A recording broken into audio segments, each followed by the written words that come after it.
Hey, hello friends, welcome to RoboShala. For the last couple of weeks I was getting a lot of requests on how to make a Wi-Fi based or a Bluetooth based fan speed control system or a dimmer system that can be used for controlling the intensity of light. So in this project I will be going to tell you how you can control the speed of your fan or the intensity of your light using your smartphone. The application which we are going to make will be on MIT App Inventor. I will share you the .aia project file and also the codes and the circuit diagrams so that you can better make your own version of it. So before getting further, let me tell you this video is sponsored by JLC PCB, which is a PCB prototyping company that offers PCB at a very minimum cost. The quality of PCB is just awesome, and for like $2 you can get 10 PCBs with shipping charges additional. So friends, before getting started, if you haven't subscribed this channel, please subscribe the channel, click on the bell icon so you never miss a video. I keep uploading this such kind of video, and you can like visit www.roboshala.com for the written tutorials. So friends, let's get started.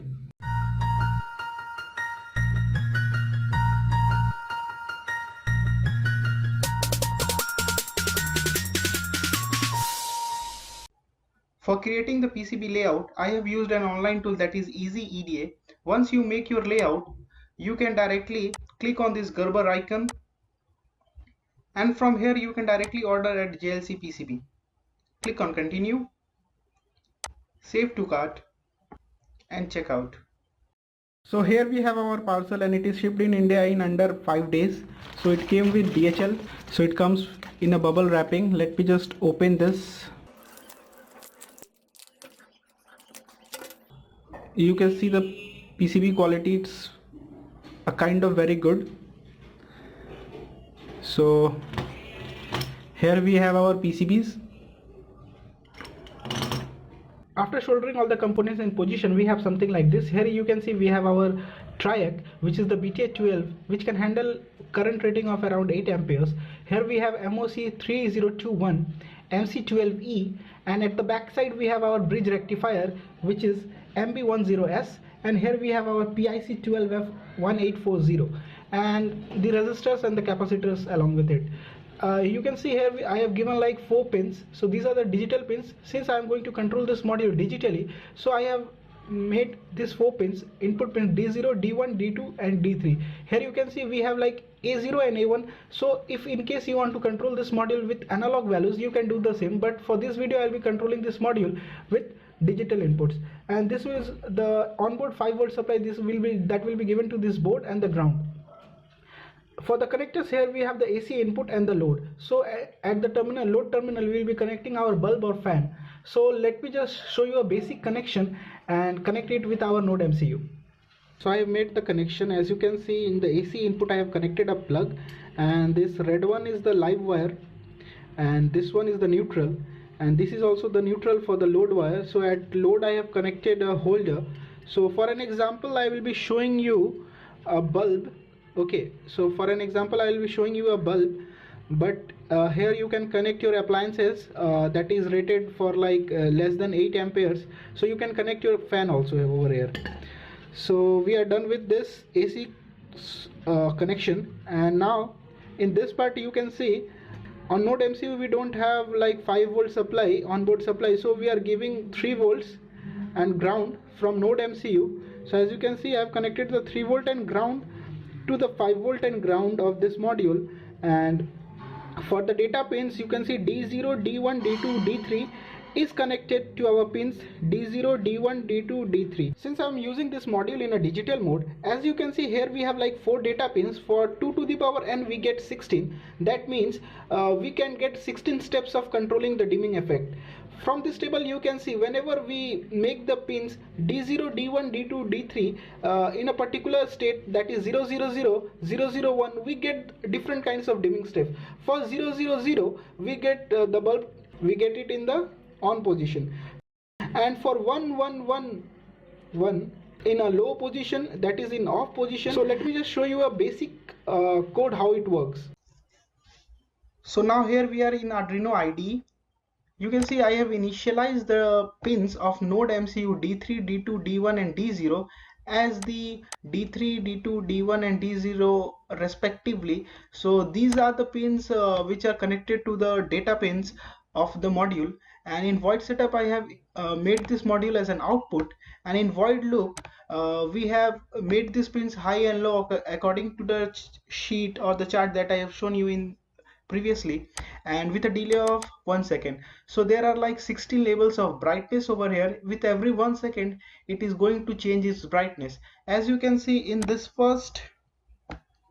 um, first block, all the pins are in low state, that is it is in that the bulb is in on state with 100% brightness. Similarly, in the last block you can see I have made all the pins high and it is in off state, and in between you can see the brightness labels. So all you need to do is to go to tools, select the correct board and port, and upload this code. After uploading you can observe this. शाम वाला नहीं, आज एक order था। आज कहाँ order है? Pickup जो कल हो चुका है। हाँ वो कल दे दिया। अरे आज सुबह एक ऑर्डर था। सुबह कहाँ पे ऑर्डर आया है? So this is the final code which I have written. Here I have included the ESP8266 Wi-Fi.h head library, and this is the SSID and password of your network. So you need to change this SSID name and password to your hotspot or the Wi-Fi network. And similarly, as I shown previously, this is the initialization of the pins. I've started the server. I've taken a flag so that I can note the push from the application, so that I can make a note of how much brightness the current status is, or in real time what is the current state of brightness.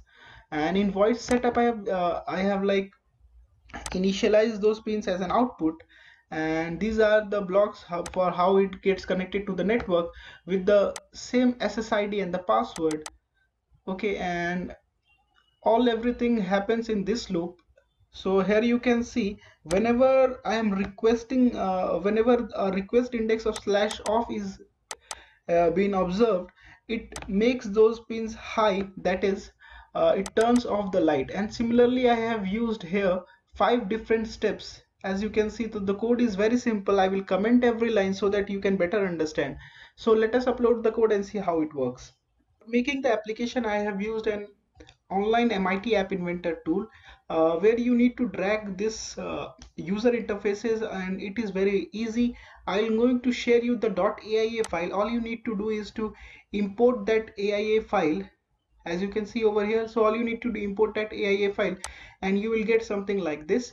And here you can see I have made a text box where you have to type the IP, and according to that IP a URL is requested. So as you can see here, I am requesting the IP, the text with slash on, and whenever this is being requested, a loop in our code, that is this. So here you can see where it is.